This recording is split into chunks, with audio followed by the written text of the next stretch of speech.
जय हिंद दोस्तों। आज हम लोग माझी परगना शासन व्यवस्था के बारे में पढ़ेंगे और ये बहुत ही इंपॉर्टेंट टॉपिक होगा। इससे पहले दोस्तों हम आप लोगों को संथाल जनजाति के बारे में बता चुके हैं। यदि आप लोग नहीं देखे हैं वीडियो तो डिस्क्रिप्शन में लिंक दिया हुआ, जाकर के जरूर देख लीजिएगा। संथाल जनजाति बता चुके हैं, बिटलाह के बारे में भी बता चुके हैं। ठीक है, तो शुरुआत करते हैं। देखिए, संथाल जनजाति की जो शासन व्यवस्था है ना, उसी को माझी परगना शासन व्यवस्था के नाम से जाना जाता है। ये सबसे पहले आप लोगों को याद रखना पड़ेगा। ठीक है दोस्तों, आप लोग यदि क्लास करना चाहते हैं जेपीएससी का, ठीक है, ऑफलाइन हो या ऑनलाइन हो, तो डिस्क्रिप्शन में लिंक दिया हुआ है, आप उसमें कांटेक्ट करके इंक्वायरी कर सकते हैं। शुरुआत करते हैं माझी परगना शासन व्यवस्था। ध्यान दीजिएगा। तो सबसे पहले तो आपको दोस्तों याद रखना पड़ेगा कि संथाल जनजाति जो है ना, उसकी शासन व्यवस्था को ही माझी परगना शासन व्यवस्था के नाम से जाना जाता है। अब देखिए, माझी परगना शासन व्यवस्था जो बता रहा है, ये क्वेश्चन देखिए पूछा जाता है कि संथाल जनजाति जो है ना, ये किस जनजाति से ग्रहण किया है। तो सोरिया पहाड़ी आप लोगों को याद रखना पड़ेगा कि माझी परगना शासन व्यवस्था, इसको संथाल जनजाति ने किस जनजाति से ग्रहण किया, तो सोरिया पहाड़िया, ये आपको याद रखना पड़ेगा। दूसरी चीज देखिए, ये जो शासन व्यवस्था हम आपको बताएंगे ना, ये बहुत इंपॉर्टेंट है, इसको सब कोई मानता भी है। यदि मान लीजिए कोई इसका अवहेलना यदि करता है ना, तो उसको काफी अलग अलग टाइप का दंड काफी इसमें व्यवस्था किया गया है। तो शुरुआत करते हैं माझी परगना शासन व्यवस्था। तो सबसे पहले दोस्तों इसमें देखिए, समझना आप लोगों को, सबसे पहला जो है इसमें आपका जिक्र आएगा सबसे पहले माझी का। ठीक है, किसका बताएं? माझी का। ध्यान दीजिएगा क्या बोल रहे हैं।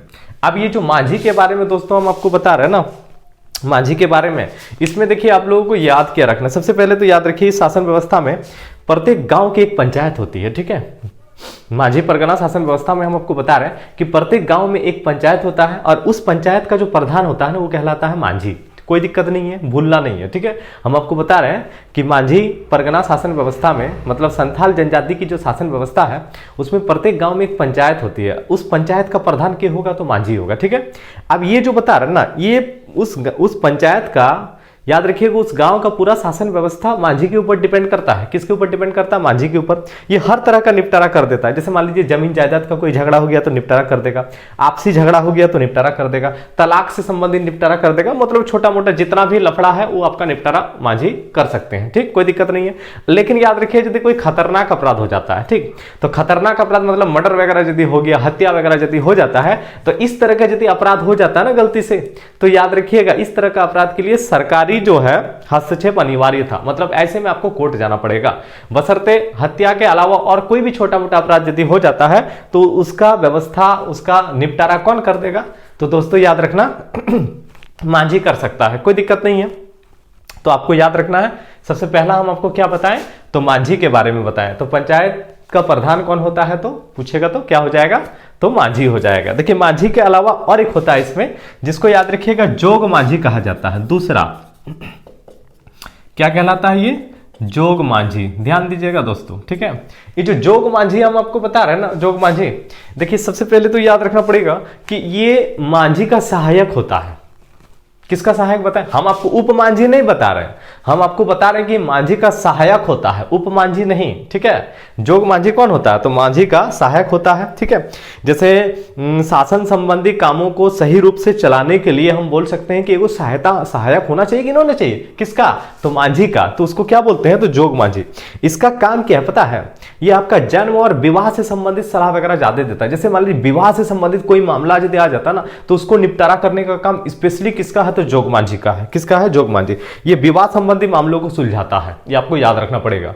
ठीक है, तो ये क्वेश्चन में पूछ देता है कि विवाह संबंधी मामलों का सुलझाना कौन सुलझाता है? तो दोस्तों याद रखना है जोग माझी। ठीक, तो आपको माझी समझ में आ गया। याद रखिएगा, गांव के पंचायत का प्रधान कौन हो गया? तो माझी हो गया। और हम आपको बताएं कि माझी का सहयोगी कौन होता है? तो जोग माझी होता है। ठीक, एकदम बहुत इजी है, कोई दिक्कत नहीं होगा आप लोगों को। ठीक, उसी तरह दोस्तों याद रखना, एक जो होता है ना, एक होता है आपका जोग प्राणिक। ठीक, जोग प्राणिक। तीसरा जोग प्राणिक। अब देखिए, जोग प्राणिक जो बता रहे हैं, ध्यान दीजिएगा क्या बोल रहे हैं। जोग प्राणिक समझना है दोस्तों, जोग प्राणिक ऐसे होगा। ठीक है, देखिए जोग प्राणिक, ध्यान दीजिएगा, ये जोग माझी के अनुपस्थिति में काम करता है। जैसे मान लीजिए जोग माझी कहीं चला गया, ठीक है, तो कौन काम करेगा? तो जोग प्राणिक। देखिए ध्यान दीजिएगा, ये जोग प्राणिक बता रहे हैं जोग माझी की अनुपस्थिति में। ठीक है, मतलब ये यदि नहीं रहता है तो उसके जगह में ये काम कर सकता है। ठीक, बात समझ पा रहे हैं क्या बोल रहे हैं? तो क्वेश्चन ये पूछ देगा कि जैसे मान लीजिए आपका जोग मांझी कहीं चला गया है, तो वैसी स्थिति में मांझी का सहायक क्या हो जाएगा? तो जोग प्राणिक हो जाएगा। कौन हो जाएगा? जोग प्राणिक। उसी तरह नेक्स्ट जो है एक है आपका भागदो पर्जा। ये भागदो पर्जा देखिए क्या होता है, चौथा नंबर भागदो पर्जा। ठीक है, देखिए भागदो पर्जा का जब जिक्र होता है ना दोस्तों, भागदो पर्जा जैसे झगड़ा, कोई मान लीजिए झगड़ा हो गया, तो झगड़ा का निपटारा में कुछ वरिष्ठ लोगों से विचार विमर्श करता है। ये मान लीजिए दो गुटों में झगड़ा हो गया, तो झगड़ा यदि हो जाता है तो झगड़ा को कैसे सुलझाया जाए, तो ये वरिष्ठ लोगों से विचार विमर्श करने का जो काम करता है उसको हम लोग क्या बोलते हैं? तो याद रखिएगा भागदो पर्जा कहा जाता है। क्या कहा जाता है उसको? भागदो पर्जा। अब भागदो पर्जा में कुछ चीजें आपको याद रखना पड़ेगा। जैसे क्या याद रखना है कि इसमें हम आपको देखिए जितना भी बताएंगे ना प्रशासन में, जितना भी, ठीक है, सबको याद रखिएगा जमीन मिलता है। ठीक, जैसे जितना भी है, मांझी को अलग जमीन मिलता है, जोग मांझी सबको जमीन दिया जाता है गांव की ओर से। ठीक है, लेकिन याद रखना दोस्तों कि जो भागदो पर्जा हम आपको बता रहे हैं ना, इसको अलग से कोई जमीन वगैरह देने की व्यवस्था नहीं है। बस ये आपको याद रखना पड़ेगा। क्या इसको गांव की ओर से अलग से कोई जमीन मुहैया कराया जाता है? तो नहीं कराया जाता। किसको? तो भागदो पर्जा को। ठीक है, उसी तरह आपका 5वां नंबर में याद रखिएगा प्राणिक। क्या बताएं? प्राणिक। ये जो प्राणिक बताए ना, प्राणिक, ठीक है, प्राणिक ये मांझी की अनुपस्थिति में काम करेगा। मतलब ये हो जाएगा आपका उपमांझी। प्राणिक क्या हो जाएगा? उपमांझी। देखिए इसमें थोड़ा बहुत कंफ्यूजन हो जाता है। ठीक, कैसा कंफ्यूजन हो जाता है? जैसे हम आपको बताएं कि मांझी का सहायक होता है जोग मांझी। ठीक है, सहायक होता है जोग मांझी, याद रखिएगा सहायता करने के लिए होता है। साथ में हम आपको क्या बताएं कि विवाह संबंधी मामलों का निपटारा कौन करता है? तो जोग मांझी करता है। ठीक, जोग मांझी कहीं चला गया तो उसके जगह में कौन काम करेगा? तो जोग प्राणिक काम करेगा। ठीक है, लेकिन याद रखिएगा कभी कभी क्या होता है कि आपका मांझी कहीं यदि चल जाता है तो उप मांझी कौन काम करे? उप मांझी। और उप मांझी किसको बोलते हैं? तो प्राणिक को ही बोलते हैं। किसको बोलते हैं? ये आपका क्या हो जाएगा? तो उपमांझी हो जाएगा। तो उपमांझी किसको बोला जाता है? तो प्राणिक को बोला जाता है। ये आपको याद रखना है। ठीक है, इसको देखिए प्रामाणिक या फिर प्राणिक भी हम बोल सकते हैं, कोई दिक्कत नहीं है। ठीक, उसके बाद देखिए एक होता है आपका गोड़ाइत। क्या बताएं? गोड़ाइत, 6ठा नंबर गोड़ाइत। ये जो गोड़ाइत बता रहा है ना, क्या बता रहा है? गोड़ाइत। देखिए इसका काम क्या है पता है? मांझी के सचिव के रूप में काम करता है, सेक्रेटरी के रूप में। गोड़ाइत का काम ये मांझी के सचिव के रूप में काम करता है। जैसे मान लीजिए कि गांव में कोई त्योहार होने वाला है, कोई प्रोग्राम होने वाला है, तो गांव के लोगों तक उस सूचना को के पहुंचाएगा? तो वो गोड़ाइत का काम है। मांझी का ये सचिव होता है। देखिए, ठीक है, जैसे गांव में कोई त्योहार होना है, कुछ आपका मान लीजिए प्रोग्राम होने वाला है, ठीक, तो पहुंचाएगा कौन? गोड़ाइत। ठीक है, तो याद रखिएगा ये लोगों को कोई अवसर, मान लीजिए कोई प्रोग्राम होने वाला तो लोगों को एकत्र करने का काम किसका है? तो गोड़ाइत। पता चल रहा है? गांव के परिवारों को कोई सूचना देना है तो क्या सूचना पहुंचाएगा? तो गोड़ाइत पहुंचाएगा। एकदम बहुत इजी है, कोई दिक्कत नहीं है। ठीक है, तो सबसे पहले देखिए हम आपको मांझी बताएं। पंचायत गांव का प्रधान होता है। पंचायत का प्रधान कौन होता है? मांझी। मांझी का सहायक कौन होता है? तो जोग मांझी। सहायक हम आपको बताएं, लेकिन स्पेशली विवाह से संबंधित कामों का निपटारा ये करता है। ठीक, उसके बाद जोग प्राणिक, जोग मांझी की अनुपस्थिति में जोग प्राणिक काम करेगा। उसके भागदो पर्जा, याद रखिए कोई यदि झगड़ा झाटी हो गया मान लीजिए, तो आपका गांव का जो बुजुर्ग होगा उससे विचार विमर्श वगैरह करेगा कि झगड़ा को कैसे सुलझाया जाए। पता चल रहा है क्या बोल रहे हैं? वो क्या होता है? भागदो पर्जा। और इसको याद रखना जमीन मुहैया नहीं कराया जाता है। ठीक है, अब प्राणिक ये क्या होता? तो उपमांझी होता है। मतलब मांझी यदि कहीं चला गया तो उसकी जगह में क्या काम करेगा? तो आपका प्राणिक काम करेगा। गोड़ाइत हम आपको बताएं ये कौन होता है? तो याद रखना ये मांझी का सचिव होता है। ठीक है, किसका सचिव होता है? मांझी का सचिव। मतलब क्या मांझी कुछ भी प्रोग्राम बनाएगा उसको गांव के लोगों तक पहुंचाने का काम किसका है? तो याद रखिएगा गोड़ाइत का है। किसका है? गोड़ाइत। मान लीजिए कोई त्योहार हो रहा है, कोई प्रोग्राम हो रहा है, कुछ भी हो रहा है, ठीक है, गांव के लोगों को, परिवार को सूचना देने का काम किसका है जी? तो गोड़ाइत का है। ठीक है, उसी तरह याद रखिएगा एक आएगा आपका लासेर टोंगाई। क्या बताएं? 7वां नंबर लासेर टोंगाई। अब ये जो लासेर टोंगाई हम आपको बता रहे हैं, देखिए क्या होता है, ध्यान दीजिएगा क्या बोल रहे हैं। लासेर टोंगाई याद रखिएगा ये जो है ना, ये बहुत इंपॉर्टेंट है। ये गांव का रक्षा करने वाला है। ठीक है, बोल सकते हैं कि गांव में एक प्रहरी के रूप में ये काम करता है। ठीक है, जैसे गांव को सुरक्षा करता है, ये बाहरी आक्रमण से बचाता है गांव को। ठीक है, तो इसका काम क्या है? तो इसमें याद रखिएगा कुछ लोगों का समूह होगा इसमें। ठीक है, और इसका काम क्या होगा कि आपका गांव में, गांव का सुरक्षा करता है। जैसे मान लीजिए देखिएगा कि गांव में कोई आक्रमण वगैरह, या कोई मान लीजिए आपका कुछ ऐसा बोल सकते हैं कि आपका चोरी चपाटी वगैरह गांव में जो होता है ना, तो इन सब चीजों से रक्षा करने का काम कौन करेगा? तो याद रखिएगा लासेर टोंगाई। बात समझ में आ रहा है क्या बोल रहे हैं? मतलब ये आप देखिए पूरी तरह से याद रखिएगा, शासन व्यवस्था जो है ना, माझी परगना शासन व्यवस्था बहुत इंपॉर्टेंट है और एकदम लगता है पूरा एकदम मंत्रिमंडल के जैसा ये बना हुआ है, सबका अलग अलग काम सौंपा हुआ है ना। उसके बाद देखिए एक होता है आपका लासे टोंगोई के बाद 8वां नंबर में आप एक ले लीजिए आपका चौकीदार। देखिए चौकीदार जो बता रहा है, तो चौकीदार का काम क्या था, माझी के परमिशन से, माझी के आदेश से बोल सकते हैं, ठीक है, माझी के आदेश से किसी को याद रखिएगा यदि हमको गिरफ्तार करना है, उठा करके लाना है, तो के उसको गिरफ्तार करके लाएगा, तो चौकीदार लाएगा। माझी मान लीजिए कोई आदमी कुछ गलती कर दिया, ठीक है, तो उसको पकड़ने वाला कोई आदमी होना चाहिए ना, कि उसको उठा करके लेके आओ, ठीक है, तो कौन लाएगा, तो याद रखिएगा वो कौन लाता है, तो चौकीदार लाता है। कौन लाता है? चौकीदार लाता है, ठीक। उसी तरह देखिए एक आपका नेक्स्ट जैसे 9वां नंबर में एक आता है आपका देश माझी, ठीक है, क्या बताएं हम आपको, देश माझी, ध्यान दीजिएगा। देखिए देश माझी जो बता रहे हैं ना दोस्तों, इसको मोड़े माझी भी कहा जाता है, ठीक है, देश माझी। अब देश माझी कौन होता है, तो देश माझी जो बता रहे हैं ना, ये परगनेत का सहायक होता है, ठीक। अब परगनेत ध्यान दीजिएगा क्या बोल रहे हैं, हम परगनेत के बारे में हम आपको बताएंगे। देखिए क्या होता है, 5 से 8 गांवों का जो प्रधान होता है ना, ध्यान दीजिएगा, समझना है ठीक से क्या बोल रहे हैं। आप पहले देश माझी से पहले परगनेत समझ लीजिए, ठीक है, आप पहले परगनेत को समझ लीजिए, ठीक। देखिए 9वां नंबर में आप परगनेत कर दीजिए, परगनेत ध्यान दीजिएगा। तो परगनेत जो बता रहे हैं ना, ये आपका 15 से 20 गांव को मिला करके एक, याद रखिएगा, आपस में मिला करके एक परगना बनाया जाता है, ठीक है। 15 से कितना बताएं, 20 गांव, तो 15 से 20 गांव हम आपको बता रहे हैं, इसको आपस में मिला देंगे तो क्या बन जाएगा, एक परगना बन जाएगा, ठीक। तो परगना जब बन जाएगा तो उसका प्रधान जो होगा ना, उसका प्रधान कहलाएगा परगनेत, ठीक, कोई दिक्कत नहीं है, हम आपको परगनेत के बारे में बता रहे हैं। इसके बाद हम आपको देश माझी बताएंगे, ठीक है। तो याद रखिएगा हम आपको बता रहे हैं कि आपका 15 से 20 गांवों को आपस में यदि हम मिला देते हैं, तो मिला करके याद रखिएगा एक आपका परगना बनता है, और परगना का जो प्रधान होता है परगनेत, मतलब परगनेत जो है ये 15 से 20 गांवों का प्रधान होगा। कितने गांव का प्रधान बताएं, तो 15 से 20 गांवों का प्रधान होगा।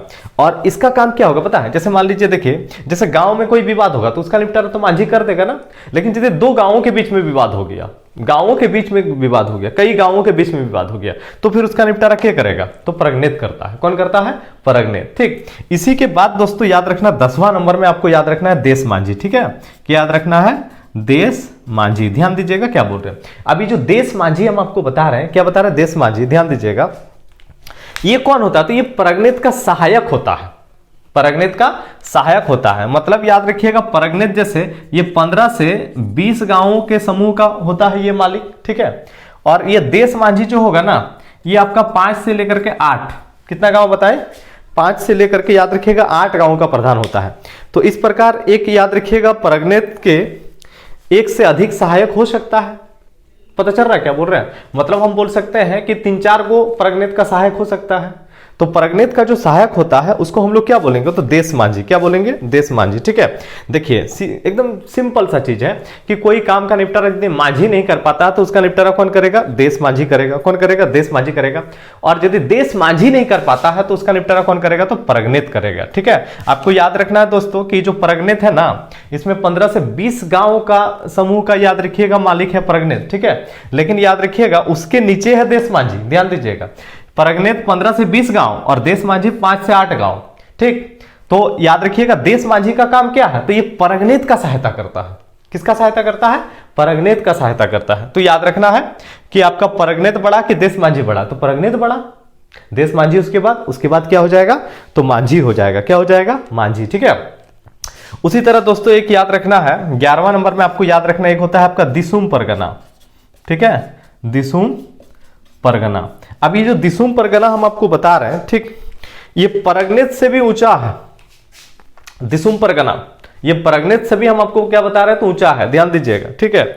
जिन मामलों का निपटारा परगनेत से नहीं होता है ना, उसका निपटारा याद रखिएगा दिसुम परगना करता है। ये परगनेत से भी ऊंचा है, मतलब याद रखिएगा आपको पूछ देगा कि सबसे ऊंचा क्या, तो दिसुम परगना सबसे ऊंचा, ठीक। तो देखिए जैसे मान लीजिए आपका माझी से निपटारा नहीं हो पाया तो कौन करेगा, देश माझी करेगा। देश माझी से नहीं हो पाया तो परगनेत करेगा। परगनेत से नहीं हो पाया तो दिसुम परगना, क्यों कौन करेगा? दिसुम परगना। कोई दिक्कत नहीं है। तो यहां तक कि जो हम आपको 11 को लाइन बताए ना, ये सारा आपको याद रखना है, ठीक है। एक बार हम इसको रिवाइंड कर रहे हैं, ध्यान दीजिएगा क्या बोल रहे हैं। माझी पंचायत, आपका गांव के पंचायत का प्रधान कौन होता है? तो माझी होता है। माझी का याद रखिएगा, उसका सहायक कौन होता है? तो जोग माझी। विवाद से संबंधित मामलों का निपटारा करना इसका इंपॉर्टेंट काम है, ठीक है। जोग माझी नहीं रहेगा तो जोग प्राणिक काम करेगा। उसके बाद याद रखिएगा, गांव के बीच में कोई विवाद होगा तो बुजुर्गों से आपका सलाह मशवरा क्या करेगा? सुलझाने के लिए भाग दो परजा। इसको जमीन नहीं मुहैया कराया जाता है। प्राणिक कौन होता है? तो उपमाझी होता है। माझी नहीं रहेगा तो पुरानिक काम करेगा, ठीक है। इसको परमानिक भी बोलते हैं, उपमाझी को, ठीक है। उसके बाद गोड़ाइत हो गया सचिव। गांव में कोई सूचना पहुंचाना है तो के पहुंचाएगा? तो गोड़ाइत पहुंचाएगा, ठीक है। लासर टंगोई, ये गांव का रक्षा करेगा। चौकीदार, माझी के आदेश पर किसी को पकड़ के लाना है। परगनेत, 15 से 20 गांव का समूह का याद रखिएगा। परगना का कौन होता है? कि हेड होता है परगनेत। उसके बाद हम आपको बताएं देश माझी, 5 से 8 गांव। तो याद रखिएगा देश माझी कौन होता है? तो परगनेत का ही सहयोगी होता है। परगनेत के नीचे कौन होता है? देश माझी, ठीक है, पता चल रहा। तो और दिसुम परगना जो ये सबसे ऊपर, मतलब परगनेत से भी ऊपर कौन हो जाता है? दिसुम परगना। कौन हो जाता है? दिसुम परगना, ठीक। उसी तरह याद रखिएगा, इसमें जो है ना, जैसे संथाल जनजाति में सबसे जो खतरनाक जो सजा है वो, उसका नाम याद रखिएगा बिटला, ठीक है, बिटला। अभी जो बिटला हम आपको बता रहे हैं एक तरह का सामाजिक बहिष्कार है। इसके बारे में यदि आप लोग नहीं पढ़े होंगे तो हम वीडियो ये बना हुआ ऑलरेडी, आप बिटला को डिटेल्स में देख सकते हैं, डिस्क्रिप्शन में लिंक हम दे देंगे, ठीक है। तो बिटला जो बता रहा है ना, क्या है? तो सामाजिक बहिष्कार है, ठीक है। मतलब यौन संबंधी यदि कोई अपराध होता है तो उसको समाज से बहिष्कार करने का, उसको निकालने का, निष्कासित करने का सजा दिया जाता है, जिसको क्या बोलते हैं जी? तो उसको बिटला कहा जाता है। क्या कहा जाता है? बिटला, ठीक है, कोई दिक्कत नहीं है। उसके बाद याद रखिएगा एक होता है आपका नायके। तो नायके कौन होता है पता है? नायके क्या हो गया? तो नायके यार गांव का जो धार्मिक प्रधान है ना, वो होगा नायके, ठीक है। लेकिन नायके का एक बड़ी इंपॉर्टेंट काम था। जैसे इंपॉर्टेंट काम क्या है कि धार्मिक मामलों में यदि कोई मान लीजिए उल्टा पलटा का काम कर देता है, ठीक, तो फिर उसको सजा देने का काम क्या है? किसका पता था? नायके का था। धार्मिक मामलों में यदि कोई गड़बड़ी कर दे तो उसको सजा के देगा? तो नायके देगा। कौन देगा? नायके देगा। ये आप लोगों को याद रखना। उसी तरह की याद रखिएगा कुडाम नायके, ठीक है। तो ये नायके के बाद देखिए कुडाम नायके जो बता रहे हैं, कुडाम नायके। देखिए कुडाम नायके क्या है पता है? ये नायके की जैसा ही है, लेकिन देखिए क्या है, गांव के बाहर, जैसे गांव में कोई देवी देवताओं का पूजा करना है तो उसका पूजा तो नायके कर देगा, लेकिन गांव के बाहर यदि कोई देवी देवताओं का पूजा करना है तो कौन करेगा? तो कुडाम नायके करेगा। बात समझ पा रहे हैं? तो कौन करेगा? कुडाम नायके। गांव में देवी देवताओं का पूजा नायके, गांव के बाहर पूछेगा तो कुडाम नायके। ये कौन है? तो धार्मिक प्रधान है। कौन है ये? धार्मिक प्रधान है, ठीक। तो दंड में और भी आता है, जैसे लास्ट याद रखिएगा, एक आपको याद रखना करेला दंड, ठीक है। तो ये जो करेला दंड हम आपको बता रहे हैं ना, करेला दंड, जैसे सबसे खतरनाक सजा बिटला और सबसे आसान सजा करेला दंड। इसमें कुछ नहीं होता है करेला दंड में। करेला दंड में क्या? तो 5 रुपया से लेकर के 150 रुपया तक जो है जुर्माना लगता है इसमें, ठीक है। करेला दंड में बस आपको इतना याद रखना है कि करेला दंड में 5 रुपए से लेकर के 150 रुपए तक का जुर्माना लगाया जाता है। तो दोस्तों ये हो गया प्रशासन, ज्यादा कुछ नहीं है, ठीक है। आप लोगों को ज्यादा यदि तकलीफ होगा ना तो थोड़ा वो बुक वगैरह देख लीजिएगा, आप लोगों को समझ में आ जाएगा, ठीक। तो प्रशासन में ज्यादा कुछ नहीं है, हम आपको सिर्फ प्रशासन ही बताना था इसमें। आगे आप लोगों को नेक्स्ट वीडियो मिलता रहेगा, ठीक है। और एग्जाम बहुत सामने है तो तैयारी वगैरह किया कीजिए, ठीक है। और फॉर्म जल्दी जल्दी से आप लोग अप्लाई कर दीजिए, क्योंकि पता नहीं कब इंटरनेट वगैरह इधर उधर हो सकता है, इंटरनेट जाम हो सकता है, काफ़ी प्रॉब्लम होता है ना, कभी कभी सर्वर वगैरह जाम हो जाता है, ठीक है। इसलिए जल्दी जल्दी आप लोग अप्लाई कर दीजिए, कोई दिक्कत नहीं है। ऐसा नहीं कि मान लीजिए वक्त है तो आप इंतजार करते रहें, इंतजार कीजिएगा तो आगे जाके आपको तकलीफ हो सकता है। इसीलिए अभी आराम से आप लोग, अभी समय है तो इत्मीनान से जाकर के अप्लाई कर दीजिए आप लोग, ठीक है। तो मिलते हैं दोस्तों नेक्स्ट वीडियो में। जय हिंद।